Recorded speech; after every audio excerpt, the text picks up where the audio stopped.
Now, I'm going to give you a little bit of Calc 3 here, something called the divergence theorem.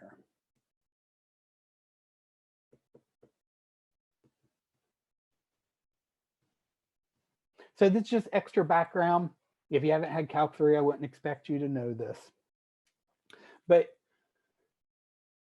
when it comes to calculus, we have several different versions of what we call the fundamental theorem of calculus. So recall here, before we get to that, the fundamental theorem of calculus, the most important theorem in all of Calc 1, says that the integral from a to b of little f of x dx equals f of b minus f of a, where the derivative of big F is little f. What the fundamental theorem of calculus really says is, if you've got somebody's derivative here, and you want to figure out what's going on with that function, all you need to know is what's happening at the boundary points of the original function. So I've got some function here from a to b. If I want to know everything about this function, I just look at his antiderivative and I only care about what happens at the endpoints. The boundary determines everything. We can take that up into higher dimensions. So the fundamental theorem of line integrals, Green's theorem, Stokes' theorem, and the divergence theorem are all higher dimension versions of the fundamental theorem of calculus. Divergence theorem says the double integral of f dot dx, the flux, that's what we were just writing, that's the flux through a surface, is equal to a triple integral of the divergence of f dv. Now we're integrating over all of space. So if we look at this backwards, I have somebody's derivative, a 3D version of the derivative here called the divergence. I want to know what's happening in some 3D volume. I've got some volume and I want to calculate what's happening in that volume, and I know that this guy is somebody's derivative. What I have here is some version of the derivative of f. Then the divergence theorem says all I have to worry about is what's happening on the surface. I can deduce everything about the interior based on what's happening on the surface. This is an incredibly important result in calculus.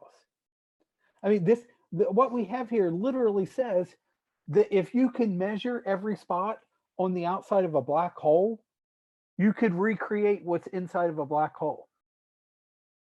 If you know everything about the surface, you can deduce what's going on inside. Okay, how does this help us? Well, Coulomb's law in differential form. We wrote out the integral form of Coulomb's law. In differential form, it's the divergence of E is your charge density over epsilon naught. So divergence is a higher dimensional version of the derivative. Again, we're not going to calculate any divergences here. I'm giving you some extra stuff here to help you wrap your mind around Gauss's law. But the divergence, this operator, is the derivative operator, the partial derivative operator, partial with respect to x,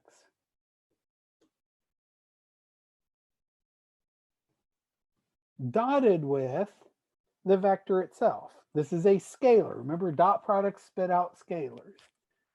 This says right here that the source of the electric field is electric charge. This is mathematically equivalent to saying E equals K Q over R squared. Just the differential form of Coulomb's law. Rho here again, I've said this a second ago, rho is charge density, charge per unit volume. So this says the electric field comes from charge. The source of the electric field is electric charge. So why do we care about that? Because over here, that says that the triple integral of del dot E dV will be the triple integral of rho over epsilon naught dV. But on the other side, using the divergence theorem, that will be the electric flux through the surface. So these two must be equal. This is called Gauss's law. In fact, the divergence theorem was literally developed in order for me to write this sentence. That's why Gauss came up with it. This is sometimes referred to as Gauss's divergence theorem. Like he not only realized this about electric fields, he literally created the math to write this down.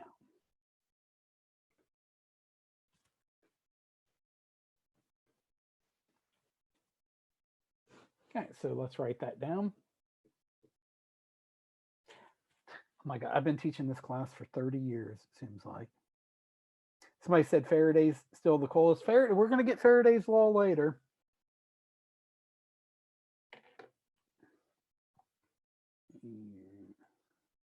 Okay, I can never remember if it's AU or UA. I wanted to look it up.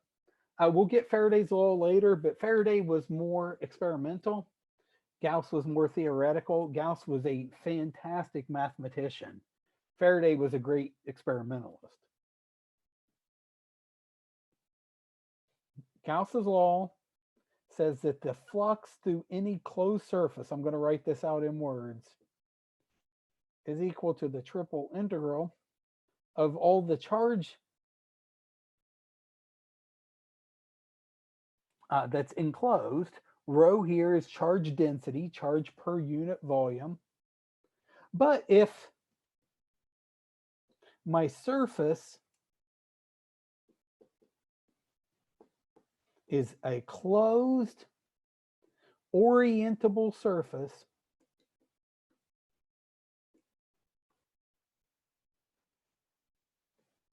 closed simple, I know it's, hold on, I'm missing a word there. A closed, meaning a closed surface separates the universe into two separate pieces. A finite piece called the inside and an infinite piece called the outside. So this 2D piece of paper is not a closed surface. I'm pretending this is a 2D piece of paper. That doesn't separate the universe into a finite volume and an infinite volume. A sphere would be a closed surface.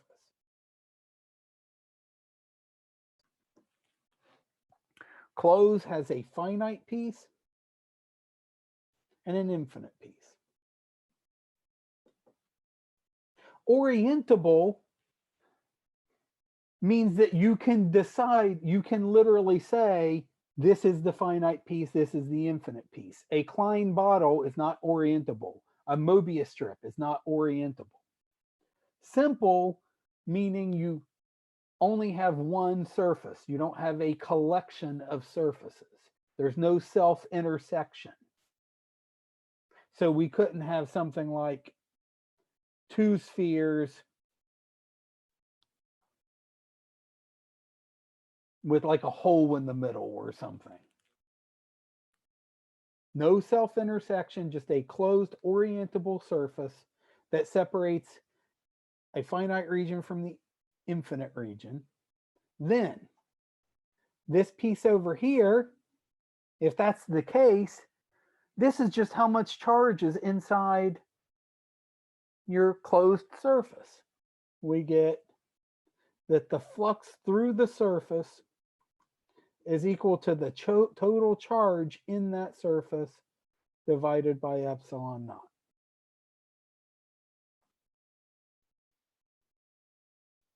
This is how we're going to be using Gauss's law. We will actually calculate some of these integrals, but they're going to be very easy. This side, we're going to use some symmetry to find out easier ways to calculate this double integral that's got a dot product in it. And we'll easily be able to use this formula to calculate the electric field of some nice, simple, symmetric charge distributions. Gauss's law is incredibly powerful. Okay, so quick example. I've got some 3D surface here. This is not flat. This is some surface. Again, I'm a terrible artist, so don't blame me for my artistic skills. This is some crazy looking surface. And I've got, I don't know, maybe Q1 and Q2, maybe both positive charges sitting inside it. I want to calculate the electric flux through that surface. This is a very, very hard problem. I would have to figure out a way at every point on this surface. I would have to parameterize the surface, find a formula for at that spot right there, what the normal vector looks like. Calculate the electric field from these 2 point charges at that spot. Get some electric field there. Take the dot product of those two vectors and do that for every point in the entire surface, and then do a double integral over it. That's a very, very difficult Calc 3 problem. Or I could use Gauss's law and say that the total flux, how much electric field flows out of this surface, is just Q1 plus Q2 over epsilon naught. The charge that's inside the closed surface divided by epsilon naught. We're done. That's the answer. If I had, here's a charge over here, and here's some surface. I want to calculate how much electric field, how much water flows perpendicularly through this surface. So my electric field flows out from this positive charge. Heck, let's make it crazier. Let's put a negative charge over here. So electric field is flowing into this charge. How many electric field lines pass perpendicularly through that surface? A ton. What do they all add up to? 0. The total flux through that surface is 0 because there's no charge inside the surface. Charge enclosed is 0. Everything that flows in will flow back out. All of these lines from him that are flowing into the surface, that would be negative flux, flow back out and have positive flux. From this guy, all the stuff that's flowing in over here would flow out over here.